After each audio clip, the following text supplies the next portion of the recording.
Party పోతే పనిచేసిరన్న మా నాన్న నక్సలైట్లతో పోరాడి ఇవాళ ఏసీఎస్ రాజు అంటే బీజేపీ అంటే ఏసీఎస్ రాజన్న. అలాంటిది మాకే టికెట్ రాకపోతే ఎందుకన్నా పార్టీ, ఎందుకన్నా మీ సిద్ధాంతాలు ఎందుకు చెప్పుర్రి? మేము పార్టీ కోసం పనిచేసినట్టు ఎవరు పనిచేసిందన్న? ఇంట్లో ముగ్గురం పనిచేస్తున్నాం, మా అమ్మ నేను మా నాన్న కలిసి ఈ రోజు ఎన్నో కేసుల గురించి పోరాడినాం. ఇప్పటికీ కేసుల కోసం తిరుగుతున్నాం అన్న. ఎవరన్నా క్యాండిడేట్ ఎప్పుడు తిరిగిందన్న? పార్టీ కండువా వేసుకోలేదు, కనీసం పార్టీ కోసం తిరగలేదు.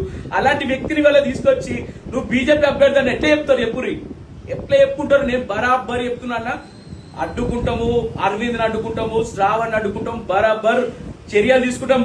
అవసరం అయితే ఇండ్ల పైన దాడులకు కూడా తెగిస్తాం. మేము ఖచ్చితంగా చెప్తున్నా అన్న. అసలు సమస్యలు ఎప్పుడన్నా బోస్టాన్ ఎప్పుడు ఎన్ని పార్టీలు మారిందన్న? ఆమె ఫస్ట్ కాంగ్రెస్ వాళ్ళు, తర్వాత టీడీపీ, తర్వాత టీఆర్ఎస్, తర్వాత బీజేపీ. ఎప్పుడన్నా భర్త ఆడు భోగ ప్రవీణ్ గాడు ఎప్పుడన్నా బీజేపీ బొమ్మ పెట్టుకొని బయటకు వచ్చిండ? వాడు కండు వేసుకొని బయట తిరిగిండ? వాడు భో ప్రవీణ్ గాడు వాడెవరన్నా శాసించడానికి? జగిత్యాల రాజకీయాల్లో బీజేపీ రాజకీయాలు వాడెవడు శాసించడానికి? వాడెవడు? భో ప్రవీణ్ అనేటోడు ఎప్పుడైనా పార్టీ కండు వేసుకొని పార్టీ కోసం ప్రచారం చేసిండా? ఆడి వల్ల కూర్చోబెట్టుకొని నేనే టికెట్ ఇస్తా, నువ్వే అరవింద్ గానికి నేను చెప్తున్నా, అరవింద్ గాని ఇచ్చిపెట్టే ప్రసక్తి లేదు. వాని ఓటమి మా జగిత్యాల నుంచే స్టార్ట్ అవుతుంది. మేము బీజేపీ కండువాలు వేసుకొని చెప్తున్నాం అన్న. బీజేపీ కండువాలు వేసుకునే వానికి ఓటే వేద్దని చెప్తాం. ఎవరు సస్పెండ్ చేస్తారో అసలు జాంతరే. మేము నక్సలైట్లకే భయపడలేదు అన్న. నక్సలైట్లకు భయపడకుండా పనిచేసిన మా నాన్న వాళ్ళు. ఆఫ్టర్ ఈ లంగం ఉండవడుకులకు ఎవరు భయపడతారు? ఆఫ్టర్ ఈ లుచ్చాగాళ్ళకి ఎవరు భయపడతారు? మేము భయపడే ప్రసక్తి లేదు.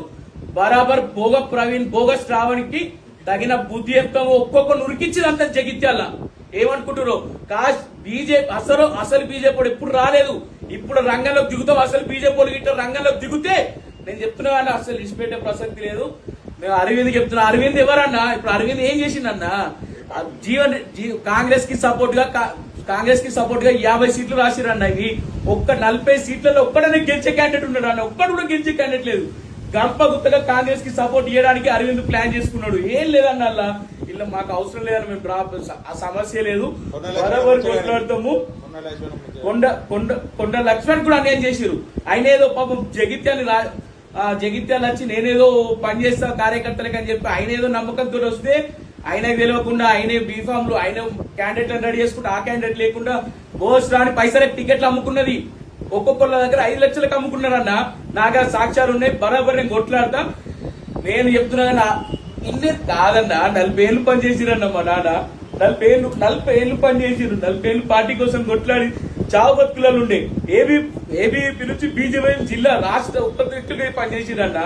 ఇట్లాంటి వాళ్ళు ఇవాళ అన్యాయం జరిగితే ఎందుకుంటాం అన్న? మేము మాకు ఏం చేసిందన్న పార్టీ? ఎక్కడ వెళ్ళే అన్న సిద్ధాంతాలు? పార్టీ ఫస్ట్ సెల్ఫ్ నెక్స్ట్ అని చెప్పుకునే పార్టీ ఈ రోజు ఎందుకు స్పందిస్తలేరు? సంఘం మాకు ఎందుకు స్పందిస్తలేరు? కార్యకర్తలకు అన్యాయం జరిగితే అసలు ఊపిన సమస్యలే అన్న. పోరాటం ఖచ్చితంగా నేను గెలిచి అరవింద్ అని చెప్పుల దాన్ని లేకపోతే నేను చెప్తున్నా కానీ